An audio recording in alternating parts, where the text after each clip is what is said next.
Hey everyone, this is Friedel Courage Raven, and I'm making this to let you all know that the upcoming film, The Old Guard on Netflix, is a queer led action film. And yeah, when the first trailer was released, I kind of clocked the queer energy emanating from the trailer. I haven't read the comic book series, but I could just tell that you know what, I have a feeling that a few of the cast members are going to be queer. So I ended up watching the most recent trailer that dropped, trailer number 2, and yep, even more queer scenes were showcased in the trailer. And I was like, you know what? I need to go and look through the comic book by writer Greg Rucka. And I think the comic book was released in 2017. It had only like 5 issues.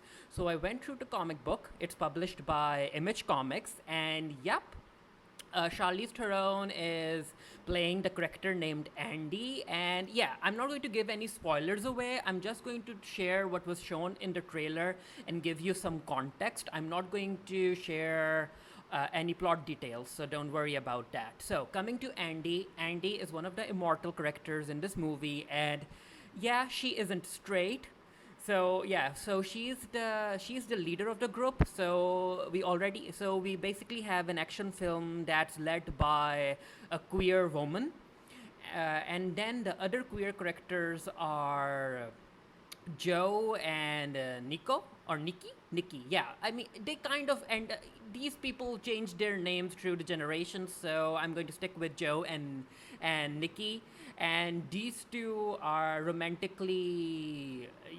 Yeah, they are in a romantic relationship, and in the comics it's quite obvious. And the comics also, I think it was issue number 3, it had a very interesting scene between these two, showcasing how deep the relationship goes. So it will be interesting to see whether or not the film really takes it there, or they kind of edit it to not make it too queer. But the main point is that these two characters are queer. So this film has 3 queer leads. We have Andy, we have Joe, and we have Nikki, and Nikki and Joe are in a romantic relationship. And you all, this is big. Like, ask yourself, when was the last time we ended up having an action movie that was led by queer characters, or we had an action movie which had queer characters, but the queerness wasn't hidden behind subtext, or it wasn't used as comedic relief. So, regardless of where you stand when it comes to the type of content that Netflix creates, you have to give Netflix bonus points for providing a platform to stories and movies and TV shows that wouldn't have been greenlit by traditional studios. I mean, do you really think that a queer-led action movie would have been greenlit by Universal or Disney or even Sony or whatnot? No. So yeah, Netflix, give Netflix. Give Netflix the props that it deserves, even though a whole lot of stuff isn't the best written.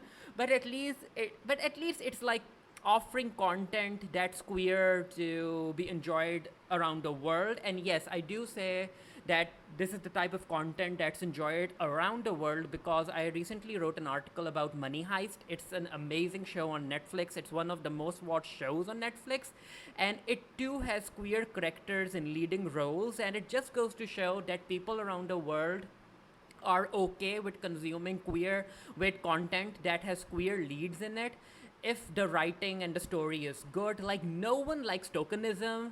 The queer community doesn't like tokenism. Even the straight community doesn't like tokenism, because yeah, true, as the times move on, even the straight audience can tell when a queer character is made part of the story, because that said character actually provides something to the narrative, or if that said character has just been shoved into the narrative to gain diversity points. The movie will be released on July 10, 2020, and I hope that you guys consider watching it. It has freaking Charlize Theron in it, and also KiKi Layne. And yeah, I'm looking forward to seeing KiKi Layne, because she seems to be in the front running as far as the fandom is concerned when it comes to who the MCU should cast as Storm. So let's see where that conversation goes.